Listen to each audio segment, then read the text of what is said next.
Class 8 का exercise 2.5 का ही second number का मैथ्स देखेंगे हम। रैखिक समीकरणों को हल करना है 2.5 की पहली विधि के अनुसार, जो बुक अकॉर्डिंग टू बुक है उसके अनुसार हम करेंगे कि चाहे left hand side right hand side जो भी हैं सब के जो हर हैं उनका लघुत्तम समापवर्तक निकालना है। इस प्रकार हमको 2, 4 एंड 6 का एलसीएम ज्ञात करना है। का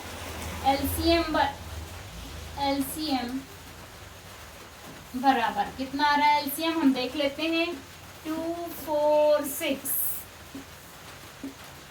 2 1 जा 2, 2 2 जा 4, 2 3 जा 6, अगेन 2 से 1 का 1, 2 1 जा 2, ये 3 में नहीं जाएगा, एंड 3 1 जा 3, तीनों जगह 1 1 आ गया। इट मीन्स अब ये इनका मल्टीप्लाई कर देंगे, इन तीनों का गुणा करने पर जो आएगा वो इसका एलसीएम होगा, लघुत्तम होगा। 2 दूनी 4, 4 तिया 12, यानी इसका लघुत्तम आ गया है हमारे पास में 12। और अब इस 12 का गुणा दोनों पक्षों में करने पर 12 का गुणा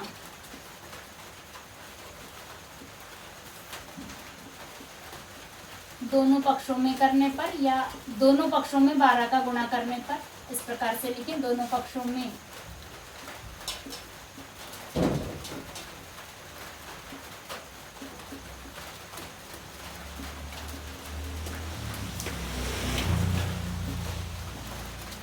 अब देखिए दोनों पक्षों में 12 का गुणा, ये समीकरण है हमारे पास। यहाँ हमने 12 लिखा और समीकरण को लिखे लेफ्ट हैंड साइड को पूरा की पूरा हम उतार दें। n/2 minus 3n/4 plus 5n/6 bracket close, ये लेफ्ट हैंड साइड हो गया, इक्वल फिर 12 का गुणा राइट हैंड साइड में 12 गुणित, यहाँ पे राइट हैंड साइड जो समीकरण का है वो है गुणित 21 ब्रैकेट क्लोज। रफ कर दें और अब आगे बढ़ते हैं। हमने कहा था किसी भी ब्रैकेट के बाहर जब जिस भी संख्या का गुणा है तो उसका गुणा हर पद के साथ होता है, तो इसके हर व्यंजक से इसका गुणा करेंगे। 12 गुणित ये n/2, n/2, फिर ये माइनस साइन, फिर इस 12 का गुणा 3n/4 से 12 गुणित 3n/4 प्लस फिर इस 12 का गुणा 5n/6 गुणित 5n/6 इक्वल 12 गुणित 21, तो ये 12 एकम 12 की 2 हासिल का 1, 12 दूनी 24 और 1 25। आप चाहें तो रफ में गुणा कर सकते हैं यदि डायरेक्ट नहीं हो तो। अब यहाँ पर देखिए ये इसके बटे में जब कुछ नहीं रहता तो मैंने कहा था 1 और गुणे वाली संक्रिया पहले हल होती है, ये भी इससे पूर्व में बता चुके। तो गुणे की संक्रिया और उसमें गुणे की संक्रिया में ये कैंसिल हो सकता है अंश और हर से। 2 एकम 2, 2 छंग 12, यहाँ पर 4 एकम 4 और 4 तिया 12, यहाँ पे 6 एकम 6 और 6 दूनी 12। गुणे गुणे की संक्रिया को पहले हमने हल किया, अब इनका आपस में गुणा करें। 6 गुणित n यानी 6n, ये ऋण चिन्ह, फिर ये 3 गुणित ये 3n तो 3 तिया 9 और n का गुणा तो 9n, फिर ये प्लस, फिर 2 का गुणा इस 5n के साथ तो 2 पंचे 10n। सबके अपान में 1 1 1 है, इसलिए इसके बटे में कुछ भी लिखने की हमको आवश्यकता नहीं है। Equal to 52।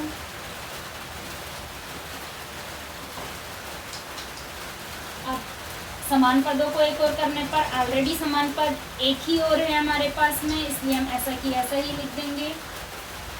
अब यहाँ पे देखिए मैंने कहा था जब एक साथ धन ऋण गुणा ऐसी संक्रियाएं जब भी हो तो गुणा पहले, गुणा हमने हल कर चुके हैं। उसके बाद में अब 2 संक्रियाएं बची है धन और ऋण, तो इसमें पहले धन वाली संक्रिया पहले पूर्ण होगी।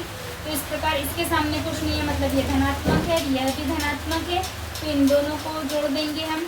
10n, ये 10n धन 6n तो 16n मैं डायरेक्ट भी कर सकती हूँ, इसी में से 9n घटा दूंगी, लेकिन आपको कम से कम यानी समझ में आ जाए इसलिए मैं ऐसा कर रही हूँ। चाहे तो एक बार और भी बढ़ा सकते हैं कि यहाँ पे 6n धन 10n, फिर लिखें -9n, या इस प्रकार से फिर -9n, ताकि आपको समझ में आए कि डायरेक्ट यहाँ कैसे हो रहा है, इक्वल टू 52। अब ये 16n में से 9n गया तो हमारे पास में बचा 7n, इक्वल 252। 7 का पक्षांतर n इक्वल 7 का पक्षांतर करने पर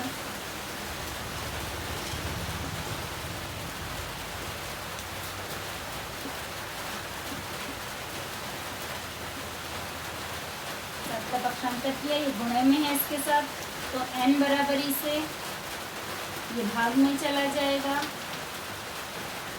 252 डिवाइडेड बाई 7, 7 के पहाड़े में देखिए 7 एकम 7, ये कैंसिल हो रहा है। 7 7 7 14 7 21, 7 28 ज़्यादा हो रहा है, मीन्स 7 21। 21 जब 25 में से घटाया तो कितना हमारे पास बचा, शेष 4। 4 को इस 2 के सामने हमने जब लगाया तो ये कितना हो गया, 42, तो 7 6 42। तो इस प्रकार n इक्वल 36, और यही हमारा आंसर है समीकरण का हल। आंसर n इक्वल 36, n का मान 36 आया, यही हमारे समीकरण का हल है। नेक्स्ट क्वेश्चन देखिए, क्वेश्चन नंबर 3।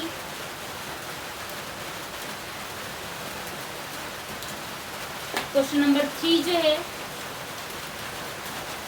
ये नंबर 3, x + 7 - 8x अपान 3 इक्वल 17/6 - 5x/2।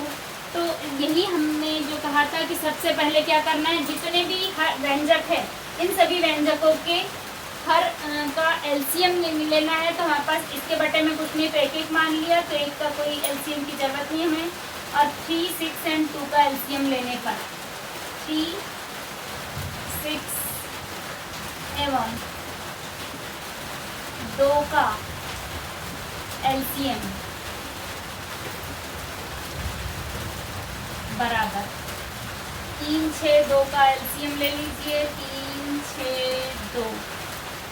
सबसे पहले छोटी संख्या से हमने कहा था, तो ये 3 में से ही 2 3 6 और 2 एकम 2।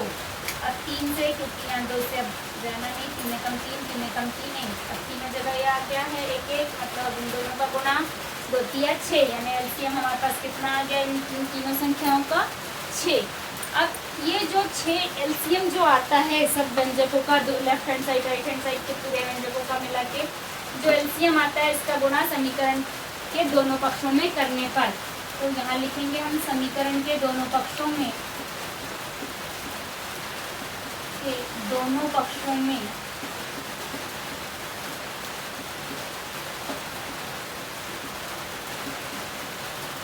छः का गुणा करने पर, 6 का मल्टीप्लाई करने पर,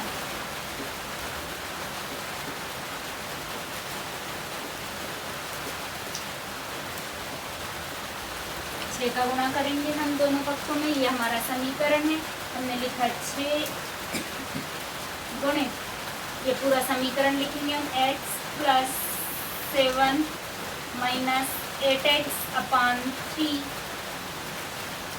ब्रैकेट क्लोज, क्योंकि ये लेफ्ट हैंड साइड खत्म हो गया है, फिर इक्वल ये 6 जो एलसीएम आया था इसका गुणा राइट हैंड साइड में, राइट हैंड साइड है 17/6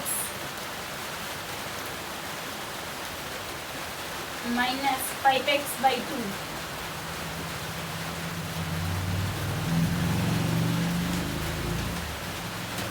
मैंने कहा था इसके हर पद के साथ में इसका गुणा ब्रैकेट के अंदर, इसीलिए ब्रैकेट लगाना बहुत ज़रूरी है, ताकि ऐसा ना हो कि 6 का गुणा सिर्फ इसी के साथ कर लिया आपने और आगे बढ़ जाए और गणित गलत हो जाए, इसलिए ब्रैकेट बहुत अधिक ज़रूरी है। अब ब्रैकेट हमारा लगा हुआ है, तो 6 का गुणा इस x के साथ में पहले, फिर ये प्लस का प्लस, फिर इस 6 का गुणा 7 के साथ तो 6 7 42, या डायरेक्ट यहाँ पे लिख भी सकते हैं आप चाहें तो भी एक बार 6 गुणित 7 लिख देती हूँ मैं। फिर ये ऋण 6 का गुणा इसके साथ 8x, 6 गुणित 8x बटे 3 बराबर 6 का गुणा यहाँ पे भी दोनों पदों के साथ 6 गुणित 17 बटे 6 ऋण 6 गुणित इस पद के साथ में 5x बटे 2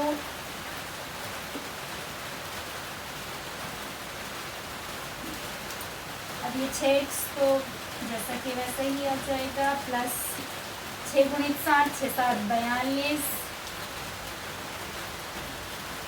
ये ऋण गुणे की संक्रिया, क्योंकि मैंने कहा था पहले हल करना है इसलिए गुणे की संक्रिया हल कर रहे हैं। अब यहाँ पे जहाँ गुणा होता है तो अंश और हर यदि कट रहे हैं तो काट सकते हैं। 3 एकम 3, 3 दूनी 6। अब इस 2 का गुणा इस 8 के साथ, 2 8 16, यानी 16x अपान में 1 है, यानी कुछ लिखने की जरूरत नहीं है, इक्वल ये 6 से 6 गुणे की संक्रिया है और अंश और हर आपस में कट रहे हैं तो कट गए, और 17 एकम 17 ऊपर ऊपर अंश न्यूमरेटर का मल्टीप्लाई, डिनोमिनेटर का डिनोमिनेटर, 1 है अपान में डिनोमिनेटर में तो नहीं लिखेंगे। ये माइनस, यहाँ पे फिर अगेन कैंसिल हो रहा है, मल्टीप्लाई बीच में है, 2 1 जा 2, 2 3 जा 6। अब 3 का मल्टीप्लाई 5 के साथ, 3 5 जा 15, x भी है तो x समान पदों को एक और लिखने पर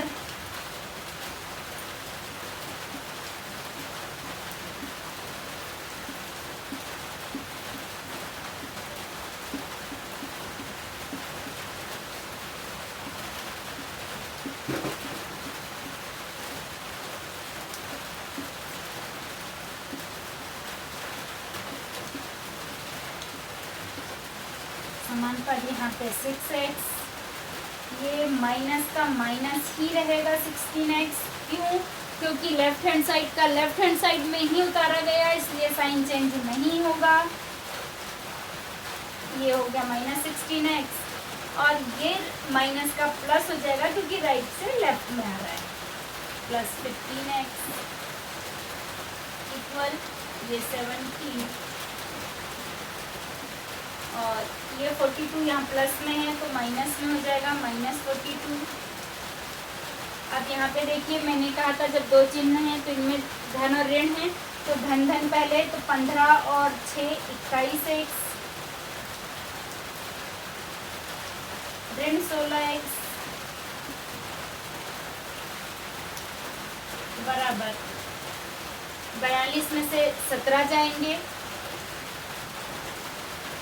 5, इसमें बड़ी संख्या छोटी संख्या घटेगी तो 12 में से 7 गए, 5 बचे।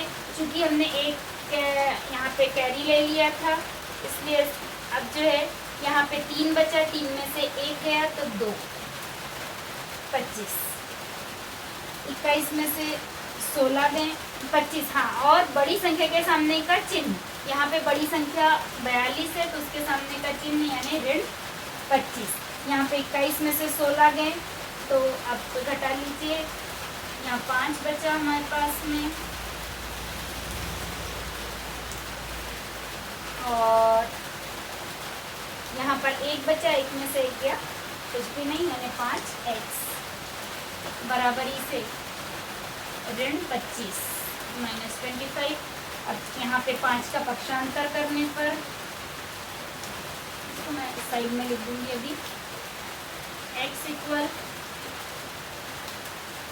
25 माइनस 25 अपान, ये मल्टीप्लाई में है तो अपान में जाएगा। यहाँ क्या किया हमने, 5 का पक्षांतर, 5 का पक्षांतर। ऐसा करके हम क्या कर रहे हैं, सिर्फ इसकी विधि को सरल बना रहे हैं पक्षांतर करने पर।